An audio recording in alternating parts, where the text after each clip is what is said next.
trata de bienes habidos en la lucha contra la corrupción. Ese flagelo grave, ese flagelo grosero que violenta la ética humana, que violenta los principios propios de la Constitución. Bienvenidos a Estrados, un canal diseñado para la discusión de temas jurídicos nacionales e internacionales. Para estar al tanto de nuestros contenidos, suscríbete a nuestro canal. Gracias.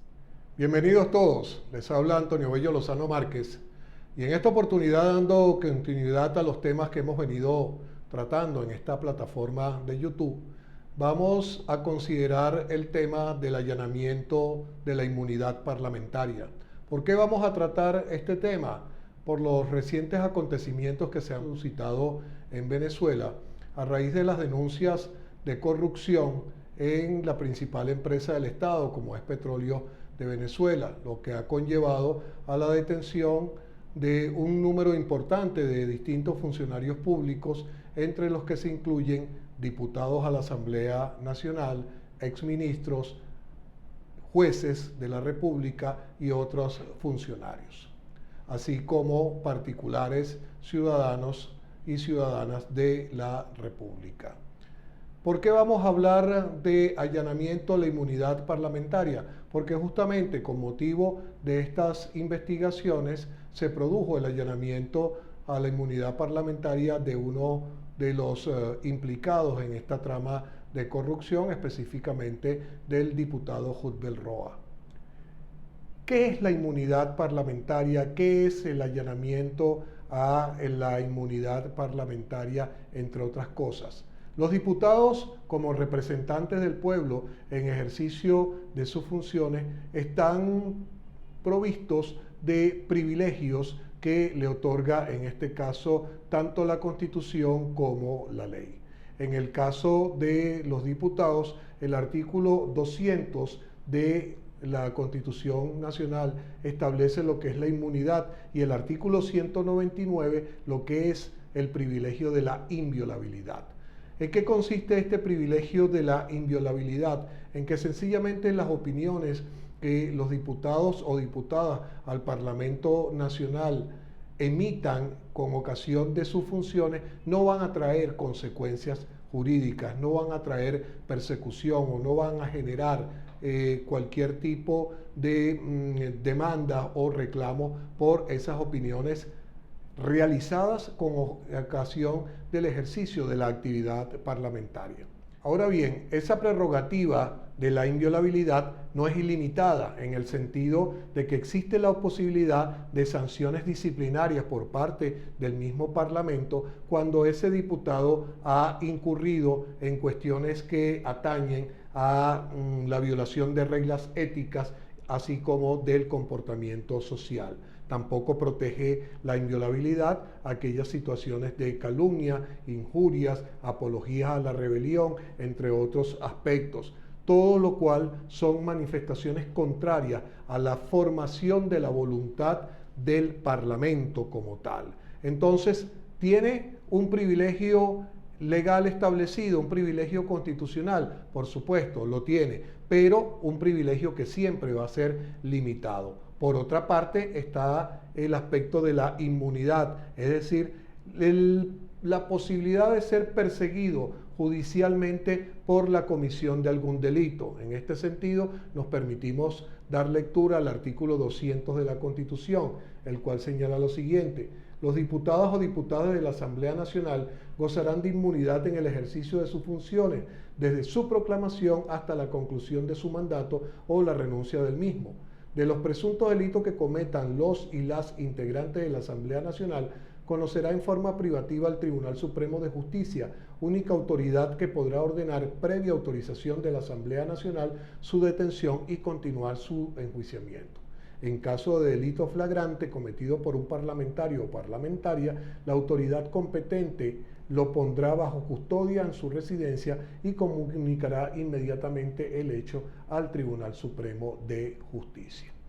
Como ven, esa norma consagra la figura de esa inmunidad parlamentaria y la posibilidad del allanamiento a la misma, estableciendo las cuestiones en relación a si es un delito cometido de manera ordinaria, simple, o si se logra establecer que el delito estuvo en una situación de flagrancia. Ahora bien, estos privilegios de que gozan los parlamentarios no son nuevos, no son historias recientes. Por el contrario, el antecedente histórico lo tenemos en el documento de la Asamblea Nacional Francesa del 26 de junio de 1790, el cual señalaba que la Asamblea Nacional, sin perjuicio del derecho de establecer en detalle los medios constitucionales que aseguren la independencia y la libertad de los miembros del cuerpo legislativo, declara que hasta el establecimiento de la ley sobre los juzgados en materia criminal, los diputados de la Asamblea Nacional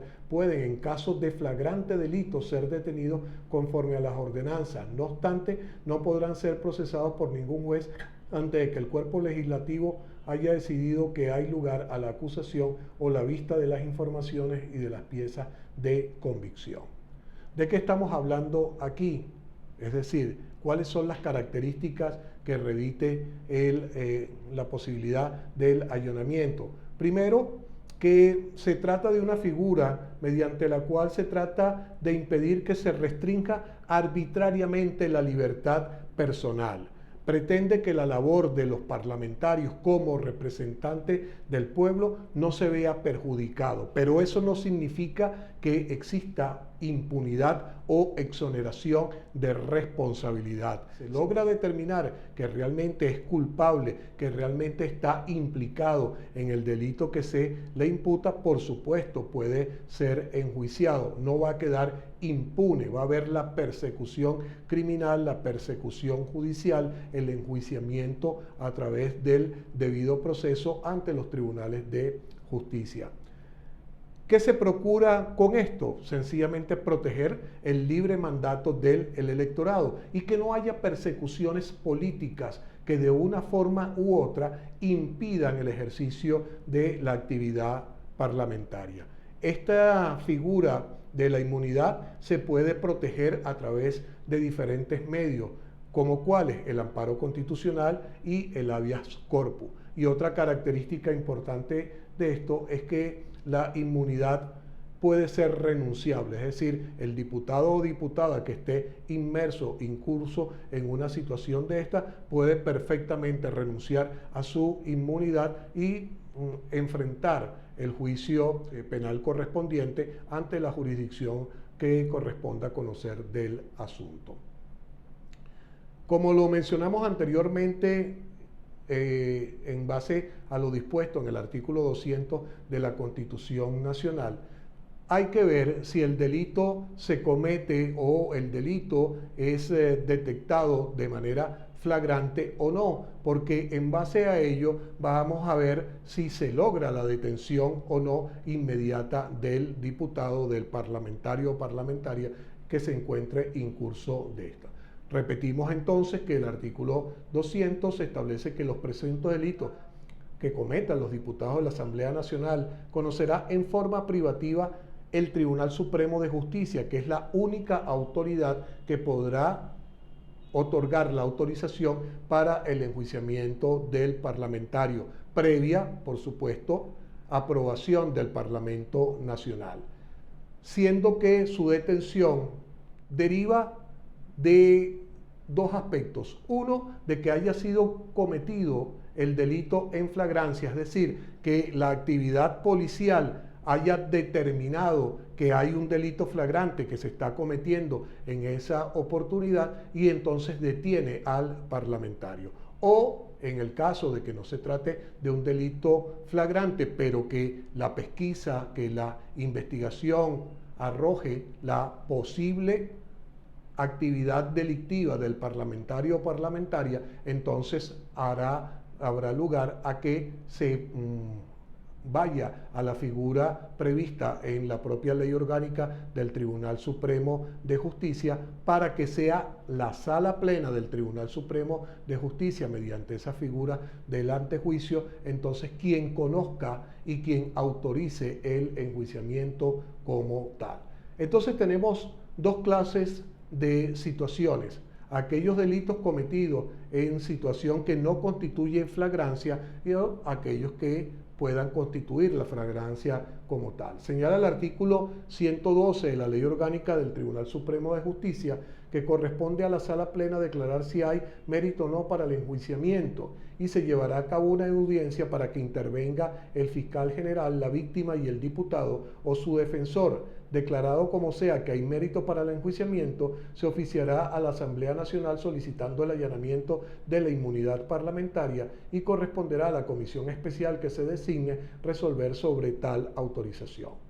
Otorgada la autorización, la Fiscalía iniciará la averiguación penal correspondiente. Si el delito es de naturaleza común, le corresponderá a los tribunales ordinarios. Si el delito es de naturaleza política, estamos hablando allí de rebelión, seguridad nacional, traición, espionaje, etcétera, corresponderá a la Sala Plena del Tribunal Supremo de Justicia el conocimiento del juicio penal como tal. Cuando el delito se comete en situación de flagrancia, estamos hablando de que es aquel delito de acción pública que se comete o acaba de cometer y es presenciado por alguien, quedando acreditada la prueba del delito como tal y su autor. Son delitos de conducta permanente, como así se les denomina.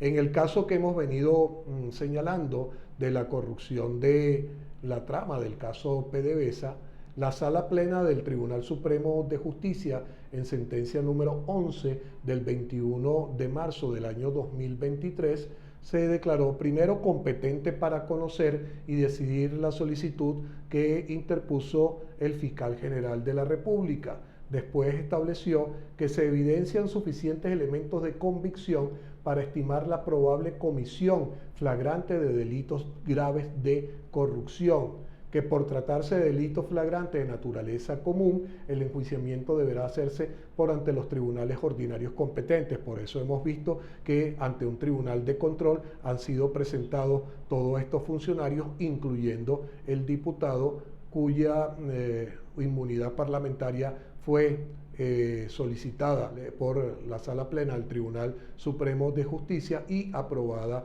por la Asamblea Nacional. Y la decisión de la Sala Plena, por supuesto, ordenó remitir la decisión a la Asamblea Nacional a los fines de que determinase el allanamiento de la inmunidad parlamentaria. También es de destacar lo que ha venido señalando la Sala Constitucional del Tribunal Supremo de Justicia, en este caso la sentencia número 1684 del 4 de noviembre del año 2008.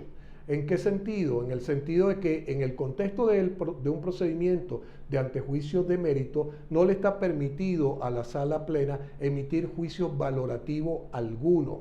Es decir, no puede establecer qué grado de responsabilidad incurre el parlamentario, en este caso de el delito que se está imputando o sobre el cual el fiscal general de la República solicita su enjuiciamiento. No puede haber ninguna determinación, ningún pronunciamiento declarando la culpabilidad, la responsabilidad del sujeto, porque si no se le estaría violentando el debido proceso y el derecho a la defensa como garantía de procesales que confiere la Constitución. Se trata en todo caso de que no existan pronunciamientos valorativos sobre la acción, la tipicidad, la antijuridicidad del hecho, la culpabilidad o la punibilidad. Es decir, ninguno de estos pronunciamientos va a estar en boca de la Sala Plena del Tribunal Supremo de Justicia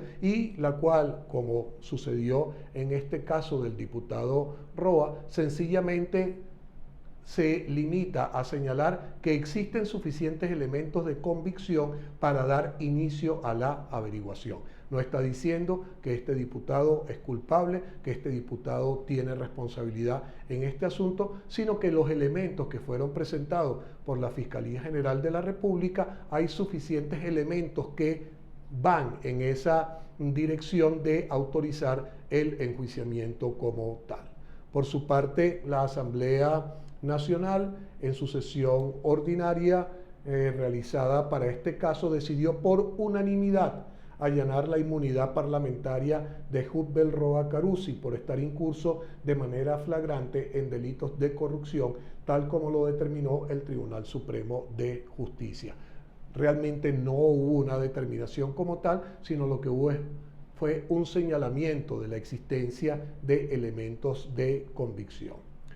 En este contexto de cosas también hay que señalar otras actuaciones que ha venido cumpliendo la Asamblea Nacional como órgano parlamentario. En este caso, el 31 de marzo del 2023, es decir, muy recientemente, se aprobó en primera discusión la Ley Orgánica de Extinción de Dominio, la cual se señala que es un aporte del Parlamento para la lucha contra la corrupción.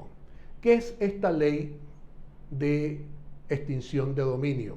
Esta es una ley que se plantea para tratar de recuperar, en este caso, los bienes habidos o mal habidos con motivo de la corrupción. ¿Para qué? Para recuperarlos, para restituirlos a la nación o para que el gobierno venezolano disponga la utilización de los mismos en beneficio del pueblo, en beneficio de la colectividad. Es una ley que no es nueva, que tampoco es original en el contexto normativo mundial, y en ese sentido tenemos que las propias Naciones Unidas tienen una ley modelo sobre extinción de dominio como iniciativa del Programa de Asistencia Legal en América Latina y el Caribe. ¿Qué señala en este caso las Naciones Unidas? Que la extinción de dominio es un instituto dirigido contra los bienes de origen o destinación ilícita. Como tal, es un instrumento de política criminal que busca complementar el conjunto de medidas institucionales y legales adoptadas por los países. Por su naturaleza y alcance se constituye en un mecanismo novedoso y una respuesta eficaz contra el crimen organizado, ya que se enfoca exclusivamente en la persecución de toda clase de activos que integran la riqueza derivada de la actividad criminal. Como pueden ver, las Naciones Unidas le da un contexto más amplio, es decir, la recuperación de bienes habidos en actividades criminales. En el caso de la propuesta legal que está formulando el Parlamento venezolano, se trata de bienes habidos en la lucha contra la corrupción. Ese flagelo grave, ese flagelo grosero que violenta la ética humana, que violenta los principios propios de la Constitución y sobre todo lo que son los de salvaguarda del patrimonio público y de la actividad de los funcionarios públicos. Bien, con esta disertación lo que quisimos es establecer pautas para el conocimiento general de en qué consiste el allanamiento de la inmunidad parlamentaria, lo cual está relacionado también con lo que es el antejuicio de mérito que ya hemos tratado en oportunidades anteriores en esta plataforma. Esperando que esta disertación haya sido de su agrado y que de su conocimiento sea útil para su divulgación, así como para la información del pueblo. Muchas gracias por su atención.